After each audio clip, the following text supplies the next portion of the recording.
Good evening and welcome to the first of what we hope will be 6 forums for candidates for office on November 6th that are being brought to you by Comegys Community College and The Citizen. I'm your moderator, Guy Cosentino. On November 6th, voters across the nation get to vote for members of the House of Representatives, but they also get to vote for members of the New York State Legislature, 63 members of the Senate, 150 members of the Assembly. Cayuga County has 2 Assembly members, Bob Oakes, who represents a large northern portion of the county, as well as Assemblyman Gary D. Finch, who represents the remaining parts of the county, including the city of Auburn. The 130th Assembly District includes portions of Cayuga, Oswego, and Wayne counties, and Cayuga County includes the towns of Brutus, Cato, Conquest, Ira, Mentz, Sterling, and Victory, and is now represented by Assemblyman Bob Oakes. Mr. Oakes earlier this year decided that he would not seek re-election to office. He has served in the Assembly since 1993, and we do hope to bring him to you after Election Day to do a wrap-up interview. As a result, come January, the 130th will have a new Assembly member, and we have both candidates running this year in the studio to answer questions about themselves and the issues facing the district and the state of New York. As always, Jeremy Boyer, the executive editor of The Citizen, whose weekly column appears on the editorial page of The Citizen every Thursday, is here to ask today's questions. Our candidates who are sitting in the order of their opening statements are Mr. Comegys, who is on the Democratic and Republican lines, and Mr. Mantkelow, who's on the Republican, Conservative, Independent, and Reform lines. Gentlemen, welcome. We're very grateful for you to be here to answer questions and talk about your campaigns. We'll start with Mr. Comegys first. He has 2 minutes for his opening statement. Sir. Thank you. And thank you to Cayuga Community College for hosting this event and giving us the opportunity to speak to you. I'd just like to clarify one point. I'm on the Democratic and Working Families Party, not the Democratic and Republican Party. Sorry about that. That's okay. But in reality, I come to this after years of frustration of looking at our politics and seeing how tribal we've become, how partisan we've really become, and finding that that is really preventing us from making any real progress at achieving the goals that we want as a nation or as a state. If we are going to achieve those goals of everyone having their measure of prosperity in this nation, we need to be working together, which means that we need to stop the fighting that we've been going on through. And that starts here in New York State. We have to stop the fighting that we're going on, this culture of opposition that we have cultivated, and instead embrace more of a working together attitude so that we can have people working together towards solving our problems. And I'd like to do that by advocating for universal health care, a much more robust public education system, and working with our environment and our infrastructure needs to create a community that can thrive again. That is central to the message that I'm bringing here. This is my first time running. This is basically where my passions lie. I love this area. I want to see it thrive. I want to see us all thrive. And I think that's a good way to begin. Thank you, Mr. Comegys. We'll now hear from Brian Mantkelow, who's on the Republican, Conservative, Independent, and Reform parties. Sir. Thank you. And again, thank you, Cayuga County, for having us here, hosting this event this afternoon. I'm currently the Lionstown Supervisor. I've been in that position for 9 years, also holding multiple seats at the county level. But what brings me here is really the passion for our state. Having the passion of what's going on, understanding each and every aspect of the state through the time that I've spent in that position. Also as a farmer, a veteran, and as a family member as well. Seeing what's going on and understanding what's going on at the state level. I really feel bringing those things to the table. We do have some issues to deal with, but this is America, and I love this country and I love this state. I think we can do a lot of things for our state, a lot of things to bring down in Albany. I love the opportunity to work down there as an assemblyman, working with both sides of the aisle and accomplishing great things that need to be done. One of the biggest issues we have is our overtaxing and overspending in the state. People are tired. They're tired of our money going down there and not being able to be used by themselves. One thing we need to do is allow these people to thrive in this upstate area. Knowing all that, the overtaxing, the overgovernment, and the burdens that we face, speaking with some of the seniors yesterday that I talked with, they're struggling. They have X amount of dollars and they want to thrive too, and I feel for them. So going down to Albany, fighting for their rights, fighting for the rights of all our veterans, our young people, our families, and really having a voice down there and following in the footsteps of our current assemblyman, doing an awesome job, and following in those footsteps down in Albany. I look very forward to heading down there and having the opportunity to represent each and every person of the district. It will be a very humbling and honoring experience. Thank you. Thank you. So as we said in the ground rules that we sent out to you, you'll have 2 minutes for each question. Mr. Boyer can ask it of individuals. Go back and forth. If you want to respond, if you have already spoken and want another minute, just give us a signal and we'll let you do that. Time is being kept by Nichelle, who's a sophomore here at the college, and we'll start with Mr. Boyer. All right. Well, thank you both for coming over here to Auburn to do this forum. We appreciate it, and we'll try to get through. It's always a challenge to get through as many different topic areas as we can in a format like this, but we'll try to cover as much ground as we can.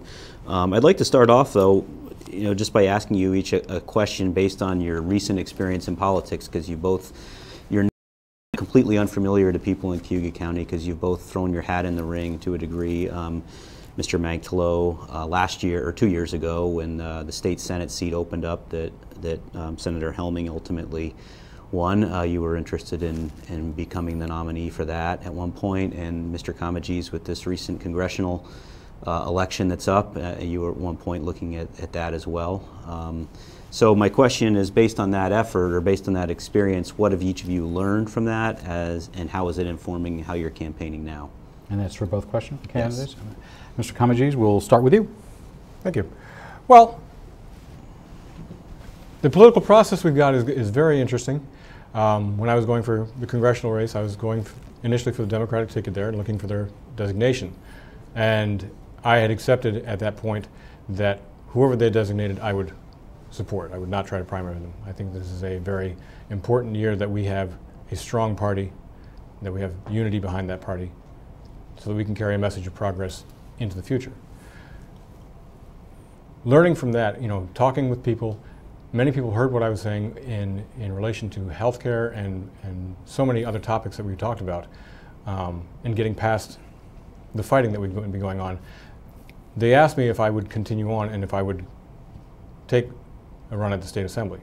And I looked at it and I said, yes, absolutely, because we look at New York State, and it is actually a very good model for the entire rest of the nation if you look at how it's made up, between urban and rural properties, between farming communities, agricultural concerns, technological, industrial concerns, culture and music, and everything else. New York State is a good microcosm to look at the entire nation. So everything that we do here in New York State will translate eventually, or should translate, into the whole nation. So we are the leaders of this nation. Thank you, Mr. Comegys. Mr. Mantkelow. Yes, so having the opportunity 2 years ago to run for the Senate seat and now this position, it gave me the opportunity to really reach out there and really find out what's going on in the district in this area. Talking with agriculture, talking with our schools, talking with our seniors, as I mentioned before, our veterans. That groundwork was laid 3.5 years ago. And now having the opportunity to work with Senator Helming the last 2 years here, almost 2 years, has really opened up a lot of things. We've worked on a lot of projects together for this district, for this area. And having that understanding, moving forward, having really known what's going on out there. As an agricultural producer, knowing which fights out there, what they need help with. We have a lot of concerns in the area. So building off of that time and those meetings and meeting with people over the last 3.5 to 4 years has really built my knowledge and opinion on what they really need. So having the opportunity to bring that to Albany and not having to wait to find out what they think, already knowing what's important to them. So building off of that, taking that down to Albany would be a huge benefit for the district. Okay, thank you. Mr. Boyer. All right. Well, some residents in the Cayuga County part of this district, anyway, are served by public water that's sourced from Owasco Lake, and that's been a very concerning issue here in Cayuga County, is the water quality. Harmful algal blooms have been rampant the last 3 summers. We've managed, knock on wood, the last summer into this year to not have it get into the finished water, but there's always the concern that that could be just right around the corner. So given that, and this isn't a unique problem to Owasco Lake, we're seeing the algae issue in a lot of water bodies throughout the state. So I'd like each of you to critique what New York State has done so far to deal with the harmful algal problem, as well as offer what you would call for if you were elected to go to Albany and represent this district. And this is for both candidates? Yep. Mr. Mantkelow, we'll go with you first. Sure. In Wayne County, I sit on the Water and Soil Conservation Board there for the county, so I've had an opportunity to see this firsthand up in Lake Ontario, especially around the Sodas Point area and different bays on the northern side of the county. But what we have here in Owasco Lake isn't far from that, and what I see happening is our water is the most important asset that we have in our area. And what I see from New York State is sometimes we don't get our fair share of funding when it comes to that. So what has to happen is when the state comes up with funding to help with these issues, we have to make sure that our area gets the amount of money that is needed to take care of that situation. And I know from an ag point, we did a lot of work there in nutrient management and filter strips. So I think through the agricultural part, we're doing a lot there as well. But the state really needs to recognize upstate New York, and sometimes we tend not to get that recognition. So as a fighter, as a veteran, and as a farmer, and what I'm doing now, I'm willing to go down there and roll my sleeves up and let's go after this. We need that funding for our area. We're just as important as anybody else. Thank you. Mr. Comegys. Well, it's not really just a question of funding, now is it? It's a question of what methods are we using in our farming? Are we doing sustainable methods to make sure that we are conserving our water? Are we looking at the actual nutrients that we're putting in the ground and making sure that they are not flowing so far into the groundwater and into the water systems, into the drainage systems, that they are encouraging the algal blooms? There will be funding for education, for things like that, to help farmers to better utilize the nutrients and the fertilizers that they're using. But it's not just that either. It's also we have to address our climate change. We have to address the higher temperatures. So if we look into things that are causing these algal blooms, it's the higher temperatures and more nutrients in the water system. We can look at state funding for better filtration systems, certainly, but that's not the entire answer. We have to be working with our communities themselves. So my degree is actually in sustainability. We studied this quite a lot and looking at the different drainage systems. So conserving our water, using our water wisely and protecting it is one of our top priorities, has to be. So in Albany, I would agree. I would be fighting for funding for our infrastructure systems to preserve our water and protect it, but also fighting so that we can communicate with the farmers and work with them to have better habits in our agricultural system. Okay, thank you. Mr. Mantkelow, you'd like to respond? You have 1 minute. Yeah, just one comment. I know in our counties we have our county offices that help with our farmers. We are working to control any of that fertilizer type thing. And what we found in different areas was it's not just the farmers, it's also the septic systems that are along our water bodies that need to be taken care of. And I think we've done a great job at moving forward as an area. So I think we're on the right track. All set? All right. Mr. Boyer. I'd like to ask you both, it's sort of a broad question with a specific issue with respect to water. And the broad question is there a need for tougher environmental regulations when it comes to protecting watersheds and water sources? Or does what we have on the books, is that adequate enough? As part of that, here in this area, one of the callings, or one of the issues that local officials have been calling for is to open back up the concentrated animal feeding operation permit that was recently released, where there's two types of permits basically. I'll try to do this as briefly as I can for viewers at home, but basically the permit that most farmers are on was not revamped under the court order that was handed down. As a result, it doesn't have the same independent oversight, as well as the same public transparency. So local officials here are asking the DEC to open up the second permit for review and reconfiguration. Just wondering if you support that, as well as generally supporting tougher regulations. We'll start with Mr. Comegys. Well, I'll be honest, I haven't looked at that particular permitting process. When it comes to tougher regulations, I would say what we really need to concentrate on is, instead of claiming tougher regulations, we need a more balanced approach to it. We need the right regulations, which, that comes from years of study, and we've got a lot of data to work with. When it comes to protecting all of our resources, having the right regulations so that we all benefit from the resources, so that we don't abuse the resources, and so that we preserve the land for future generations, that's a top priority. That's why the regulations are in place. So we need to cater our regulations in the right way, not make them so onerous that it discourages things like farming, because we want farmers, but we have to do it in a safe and responsible way. Do you feel like what we have now meets that goal, or is there stuff that needs to I think that change? there are probably things that need to change. I think that we need to change how we're looking at, again, how we're looking at fertilizing land. If we're looking at feed for animals, I think we need to look at what exactly we're feeding, how we're dealing with their waste, and looking at those regulations again so that we can help farmers help us to preserve the land. Mr. Mantkelow, you have 2 minutes on this issue of regulation and CAFOs. Okay, being somewhat familiar with them, the regulations that are on the books now are more than adequate. And as we've talked earlier, that education is a big part, and I believe we are being educated very well.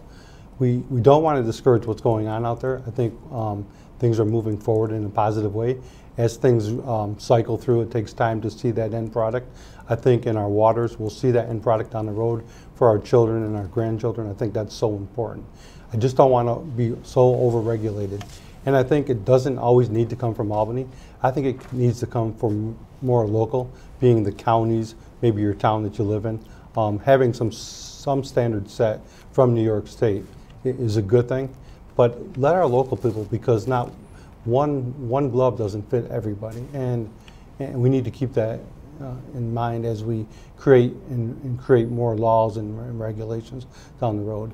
I think, or I do believe that our dairy farmers right now who are involved in these CAFO plans have really changed a lot in my lifetime, and I think it's a positive for our area, and I think we'll see that blessing and that benefit down the road for our future generations. Okay, thank you. Mr. Comegys, you have 1 minute to respond as well. Just real quick on regulations of state versus local. I mean, the local communities are always given the power to enforce more regulations. They just can't take away regulations from the state. But the state regulations have to recognize that the very broad aspect that they have to serve all communities in the state. And we also have to recognize the interconnectedness. So things that happen in Wayne County, in the watershed there, can affect what happens in Cayuga County, can affect what happens in Onondaga County. So when we're looking at regulations, that's what I'm talking about. We need regulations from the state that say, okay, on a broad sense, this is how we want you to protect it. And then, yeah, the municipalities would be welcome to add to that. Okay, thank you. Mr. Boyer? All right, I'd like to shift to some economic development discussion for a little bit. One of the major hallmarks of the Cuomo administration has been the Regional Economic Development Council system that's been around 6 or 7 years now, where 7 or 8 regions in the state, or maybe it's 10, basically put forward plans and prioritize projects that should get funding, and there's a big ceremony every December in Albany, and we try to win the most money we can for our region, and then it starts to funnel out to individual projects. My question for both of you is, can you critique how that has worked out so far, and are there any specific changes you'd like to see to that model? Supervisor Mantkelow, you start first. Okay, I think the concept of it has worked okay. I know the funding goes, I believe, to 7 district economic development areas. And what I see there is, it's a great tool, but what I'd rather see first, instead of Albany taking our money and then deciding to give it back and who should get it and when we should get it, let's leave our money local. Let us decide as communities what's most important, especially economic development. And it's not just the money part of it, it's the over-regulated parts of running a business. It's the $15 an hour mandate minimum wage that's coming up. I've seen businesses already go out of business because of that. That's all part of the picture. It's not just bringing that money back to the area. And the other hard part about economic development and sending that back to the regions, you have to create a plan, you have to come up with an idea on how you're going to do that, and then present it back to each of the regions. Well, some of our smaller communities, some of our smaller towns, they don't have the resources to do that, and sometimes they fall out of that because of that. And that's some of the loopholes or some of the failures of that program. I think it's a good thing. I think we're moving in the right direction, but it needs to be more oversight from the state on how that money goes out and really what is the accomplishments of spending that kind of money. Thank you, sir. Mr. Comegys, on this issue of the Red Seas. Well, you know, there's a great thing about economic development. We're saying we're encouraging the state to grow, we're encouraging communities to thrive. That's what our goal is. I object to the idea of making it a game. You know, our economy is not a game. It's not something that we can just kind of throw money to you know, the person who impressed the governor the most.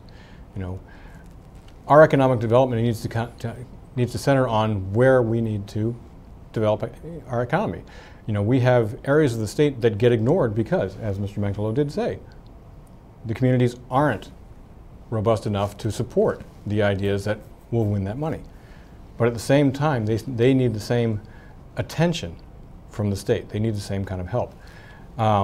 What I do like about it is, you know, and in contrast to Mr. Mantkelow, is we all pool our money together as a state, and then we can decide, okay, these are the areas of the state that need our help the most.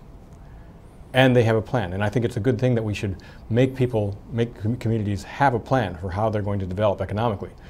You know, whether they're going to center on an agricultural business, you know, or agricultural community, which a lot of our states should. You know, I'm an alpaca farmer. I would look for a community that is trying to help agricultural businesses grow. Whereas I'm in a city, maybe I'm looking for more of a cultural development, or maybe I'm looking for industrial development, and it's different. When we can look at that and say, okay, do you have a viable plan? But to make it a competition is what I object to, and I haven't seen exactly all the benefits that these monies being spent have made. So I applaud the governor for wanting to encourage economic development. I just wish we could do it in a more reliable way. Mr. Boyer. I know there's been obviously some of the fallout from these programs, especially some of the bigger, more high-profile ones, has been some of the scandals we've seen, the convictions involving pay-to-play and bid rigging. That's led to some people calling for, you know, blowing this up and saying we shouldn't be giving out, you know, taxpayer money. We shouldn't be giving out to private businesses for them to use in that, you know, in that way, because there's just too much room for corruption, basically. Where do you stand on that idea of, you know, should we be putting more control and more oversight into these kinds of private economic development grants? Mr. Comegys? Well, I think the state should concentrate on where its role lies, okay? The state should be enabling businesses to grow and thrive by offering better infrastructure projects. Where the state should be spending its money is in making the communities more attractive to the business to begin with.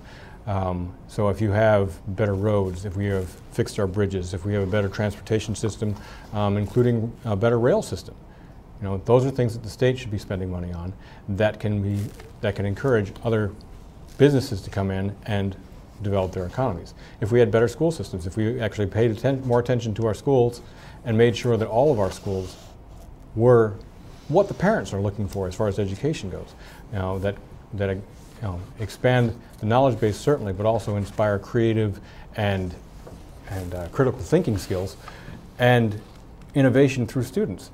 You know, that's where our money is better spent, rather than trying to cater to any particular niche business and saying, okay, we are going to give all of our money to this private business and hope that they make jobs and hope that they are succeeding.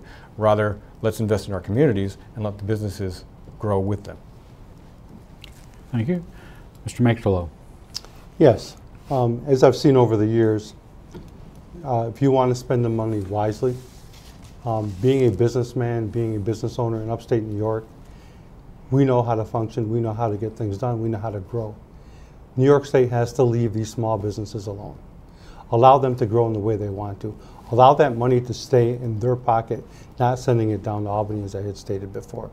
Sometimes bigger government is not better. Lesser government is better.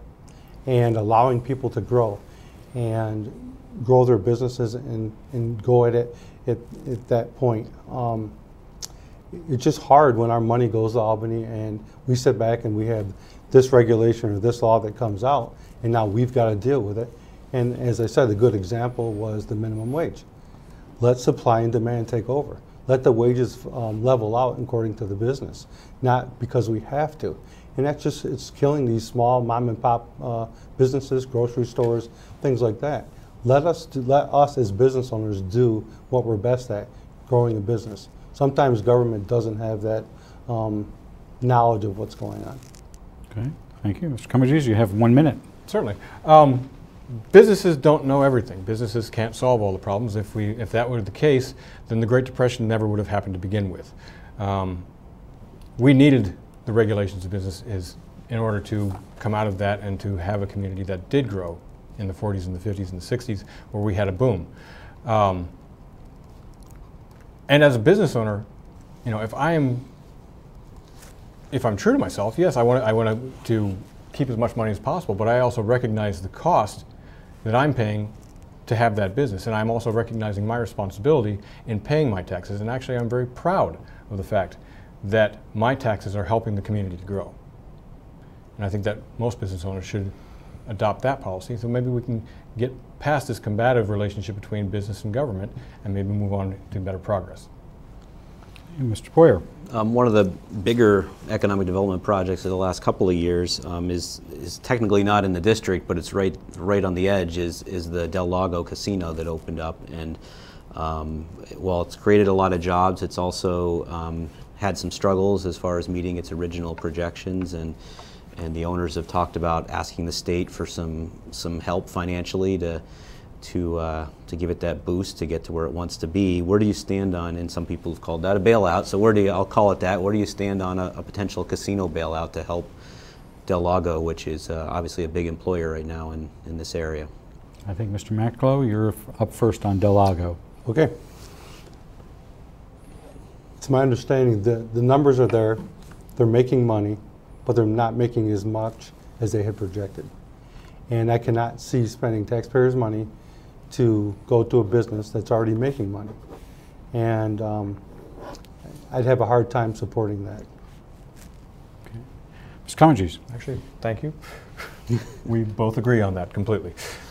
I cannot see the taxpayers spending more money on Del Lago when it is a business that is making money. If they're not making as much as they wanted to, they'll work harder. All businesses go through that. My business has gone through that. I'm sure yours has too. Mm-hmm.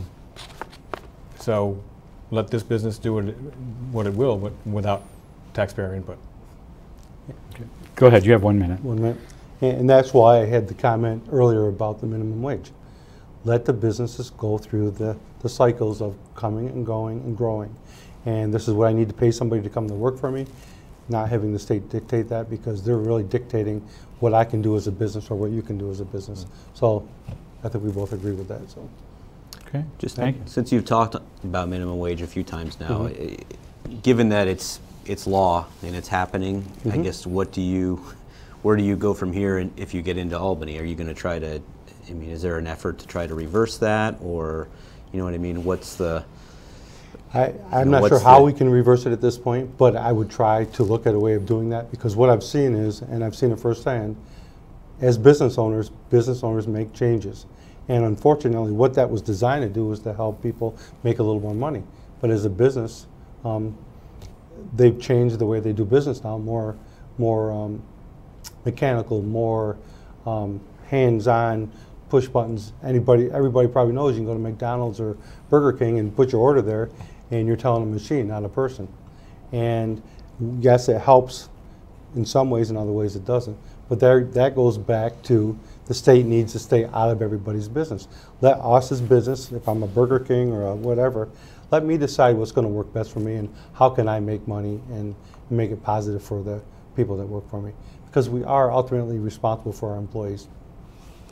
So I know that was from Mr. Mantkelow, but can I give Mr. Comegys 2 Sure. minutes if you'd like on the minimum wage? Certainly. You know, I've gone back and forth on the minimum wage myself. We keep on increasing the minimum wage, but we don't do anything to make sure that we've reduced costs and anything to help our communities out to save money. Having the minimum wage at $15 an hour, that is a good thing. It gets more people more money. Yes, it's going to change how some businesses do, but that also gives us the opportunity to develop better businesses, other businesses, and we need to. We constantly are adapting in so many ways, but one of the things we don't do is we don't adapt to make sure that our people are all paid good living wages. And that's really what we should be doing. Everybody should be making at least a living wage.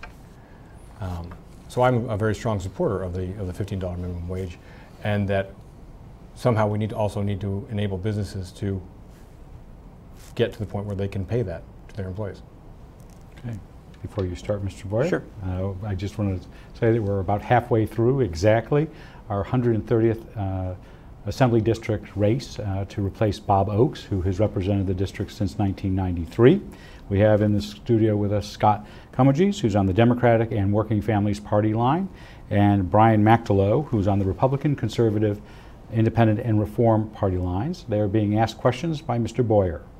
Mr. Boyer. All right. Well, I do have a question for each of you based on your party enrollment and the what it would mean if you're elected basically to go to Albany and be part of the assembly. Since it's been a long time democratically controlled institution, the question I have for Mr. Mantkelow is basically, it's long been argued that assembly Republicans are basically, they can yell about a lot of things, but what power do they have to change anything? For voters who may think that's a weakness to elect someone who may not have the access to the power brokers per se in Albany, what do you say to them? I think we'll prove them wrong.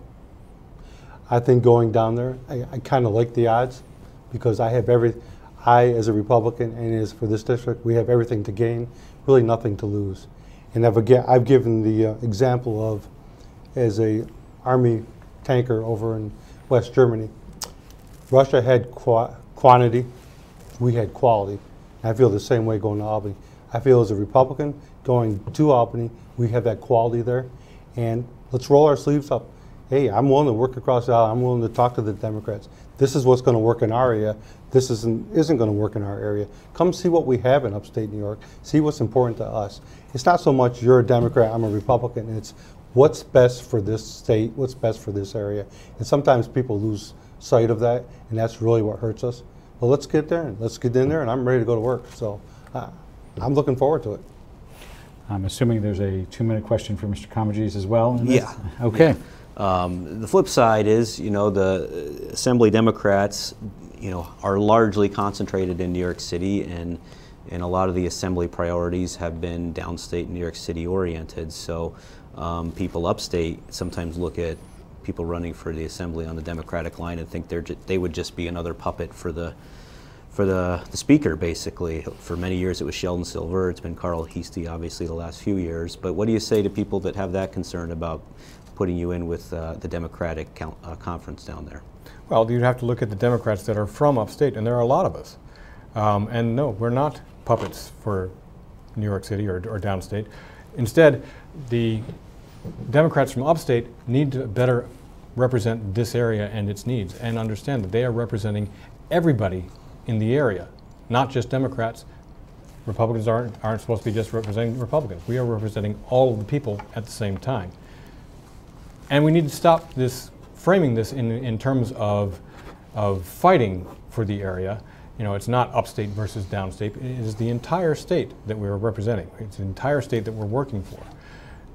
When we are looking at upstate Democrats, we can band together and more effectively communicate to the entire Assembly, especially the majority, that we have our interests that need to be met as well.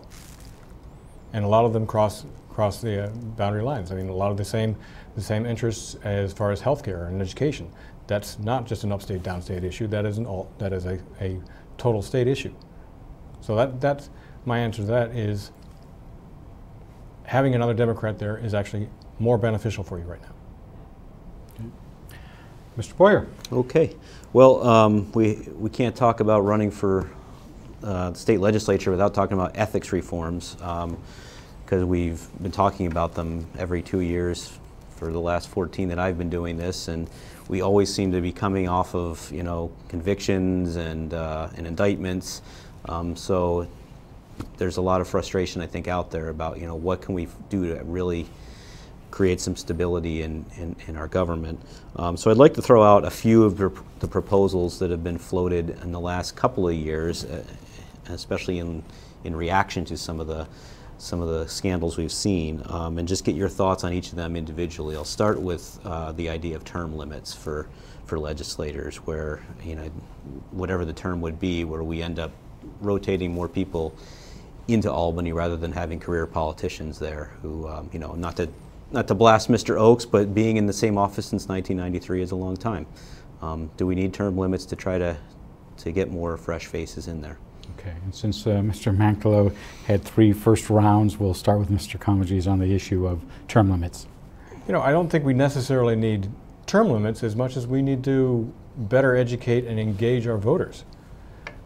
One of the disasters for our democracy right now is that roughly 1/3 of the people are determining what's happening for 100% of the people. I think if you wanted more turnover in your politicians, you get people more engaged. Let them know what the actual voting records show, how they are being represented by the people they are. I fully expect that, you know, if I'm elected, that 2 years from now, the voters will look at exactly everything that I've done or haven't done and decide whether I'm worth it there. You know, I hope that I will prove them that I'm worthwhile and should carry on. But I also don't believe that anybody should make this a career. There should be no such thing as a career politician. We are supposed to be represented by who we are. You know, people like you and me, for a short time to serve. It's not supposed to be our career. So we give of ourselves for a time, and we should be able to self-limit on that. The voters should also note that when somebody is going on for such a long period of time, maybe they would need to take a longer look at that person and decide whether or not that is the person they want continuing to represent them. But I think the voters should be deciding on that. Mr. Mantkelow, the issue of term limits. Yes, I think I would support term limits if we could come to a reasonable or an equitable way of doing it down there. But it's not just the term limits of the elected officials. It's also term limits for the department heads down there, for the Speaker of the House. Some of the speakers get in there over and over and over, as we just saw with the scandal with the majority leader. And if we have term limits, that may reduce that. And I think moving forward, we really need to, as legislators, take a hard look at that and somehow come up with a way of doing that, because I think it does hurt us. Okay. Go ahead, you'll have 1 minute, Mr. Just real quick, one last point to put on that. With term limits, you know, we've seen other areas do term limits, and the studies show there that actually you are opening yourself up to possibly more corruption, because if we limited ourselves to, say, 3 terms as an assemblyman or 4 terms as a senator, the new person who comes in will not have the experience in the assembly to get things done, and they will be dependent on lobbyists and other interests who may have more of a corrupting influence than not. So, you know, you're looking at corruption either way. Again, I think that it's more important for the voters to be able to decide. Okay. Mr. Boyer. Okay, a big one recently has been outside income. The legislature is set up in a way where the idea is it's a citizen legislature. Everyone comes in and they can make a different living beyond the salary they're paid as a legislator. They can make another living back home. But as we've seen, you know, we've seen legislators being hired as consultants by people doing business with the state, and all of a sudden, you know, they're lining their left pocket with the consultant money, and then they're still getting paid by the taxpayers, and whose interests are they serving? So there's been some calls for either limits or total bans on outside income. Wondering where you fall on that. Okay, and we'll start with Mr. Mantkelow on that. That's a tough question. There's no easy answer there, because everybody, as we have spoken already, if you don't want to go down there for a lifetime of 20 years or more and make it a life goal of being a legislator, what do you do? But I do know this: you can't serve two things the right way. You can't be a legislator and then have a business on the side. I think that's counterproductive. If you're going down there, I think you need to give something up. And it just goes back to the way New York State does business with taxpayers' money. If the taxpayers' money stays local and it doesn't go to Albany, you're going to alleviate all those, not all of them, but a lot of those problems. And that would be a positive. Anytime big government gets involved, you're going to have this, whether you have a term limit or not. Other people have 2 or 3 jobs. If you go down there, do it the right way, I think it's okay.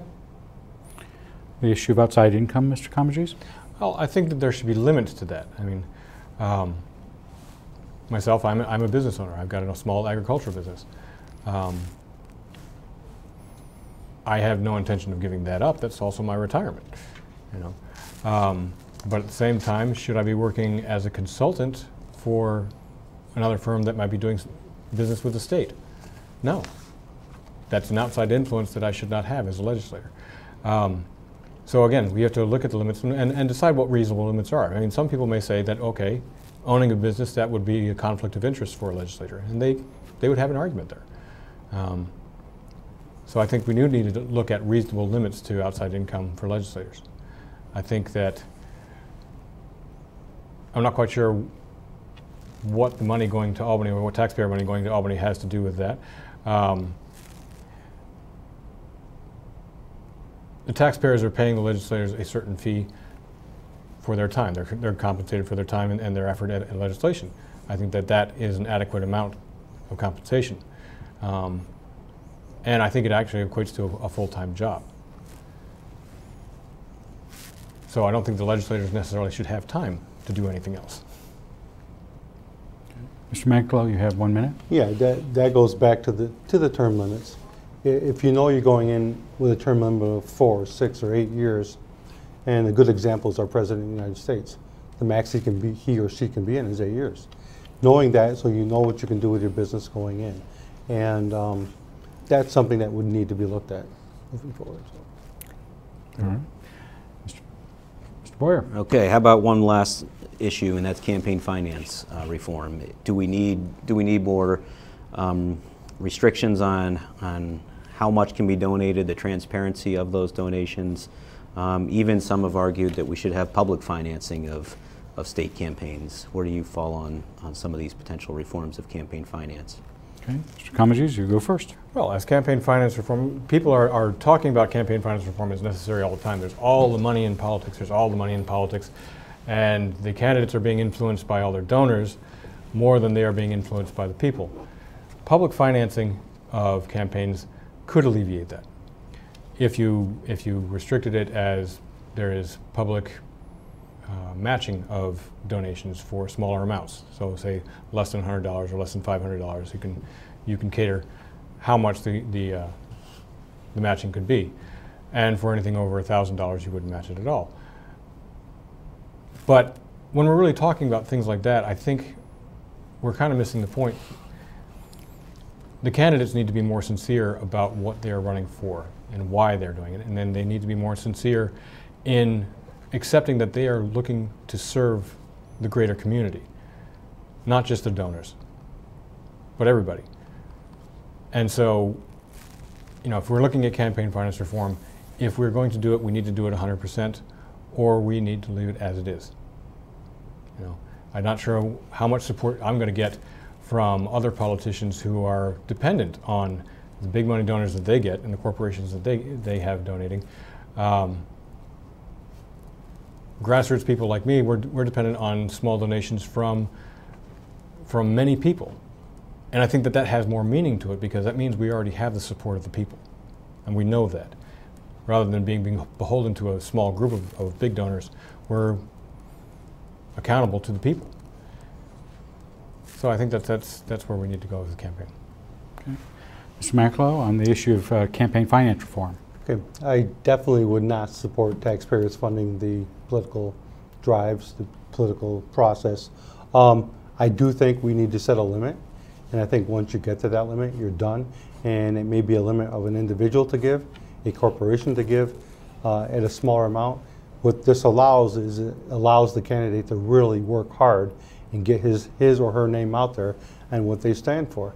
And it's not all about the money. It is now, because if you don't have a lot of money, you're probably not going to get elected.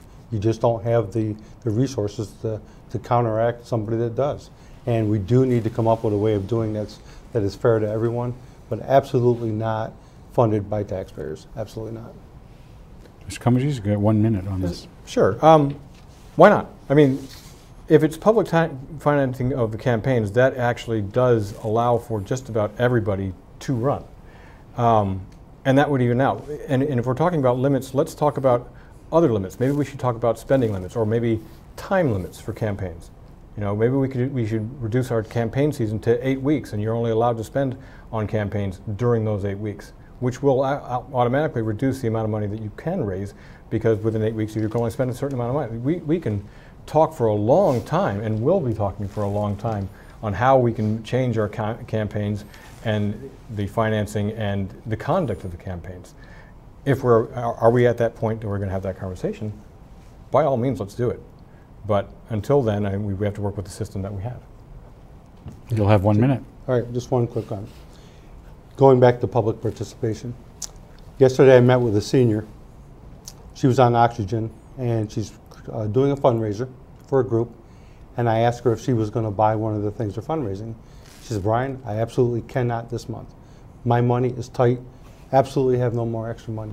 So I cannot see us funding it through taxpayers' money when our seniors are so tight with spending rate, or with their income right now. It would be hard to do that.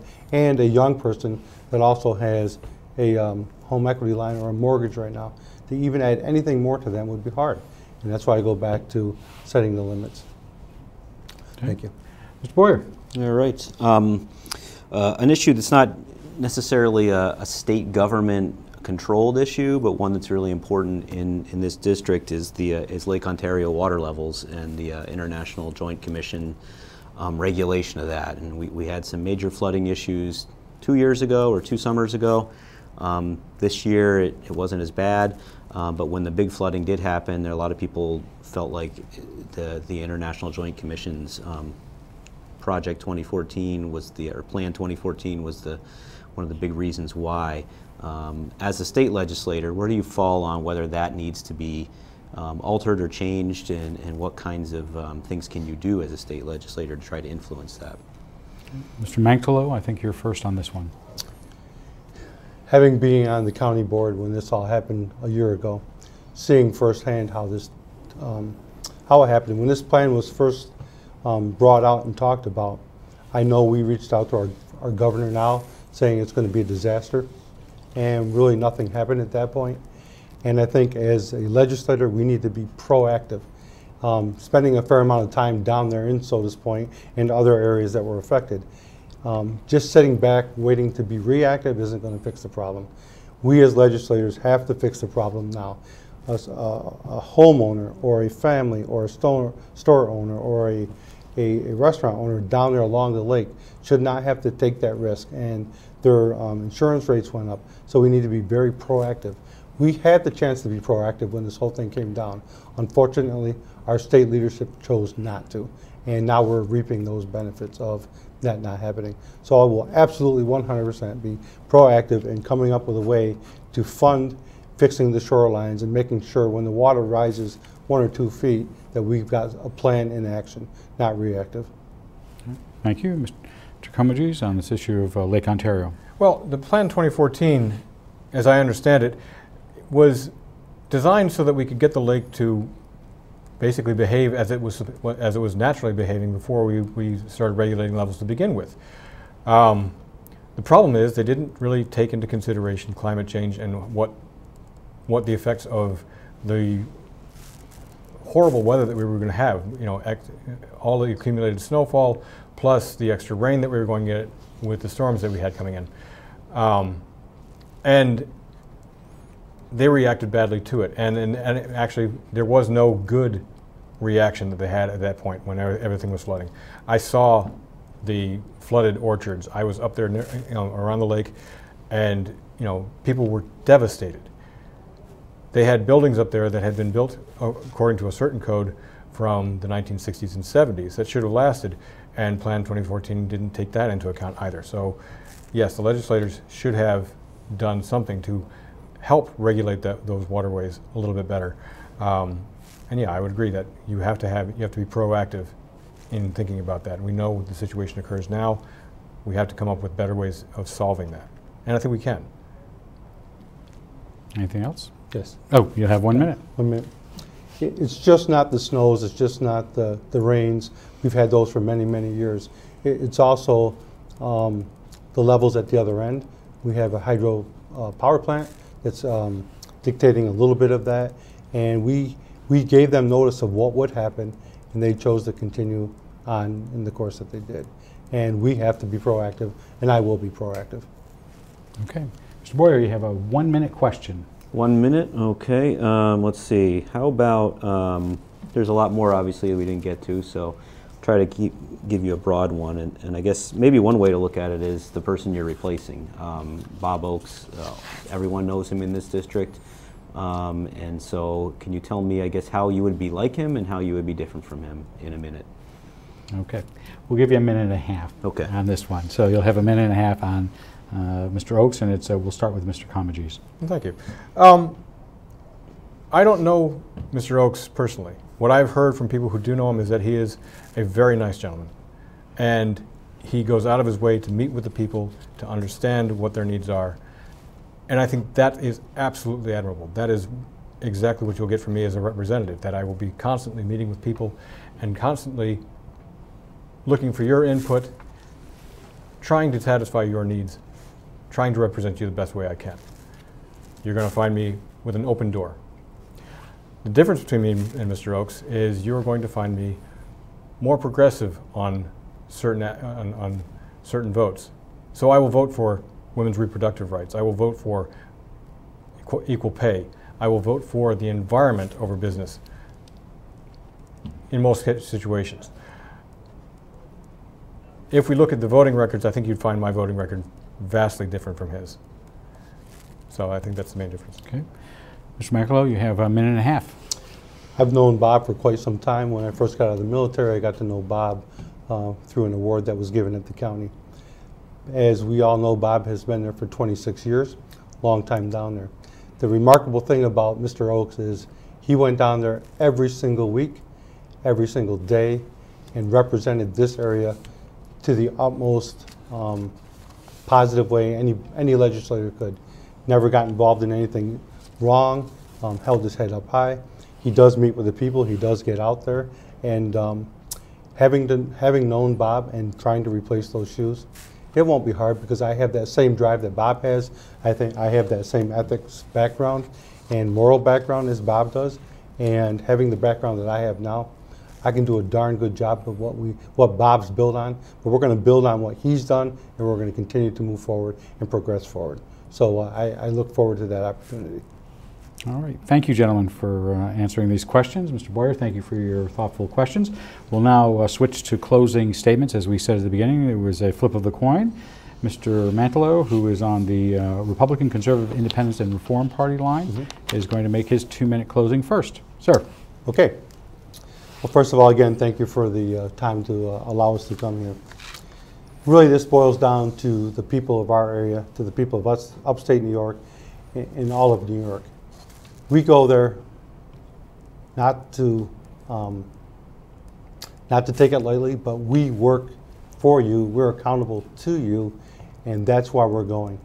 As I've said, I've been involved in this for a while.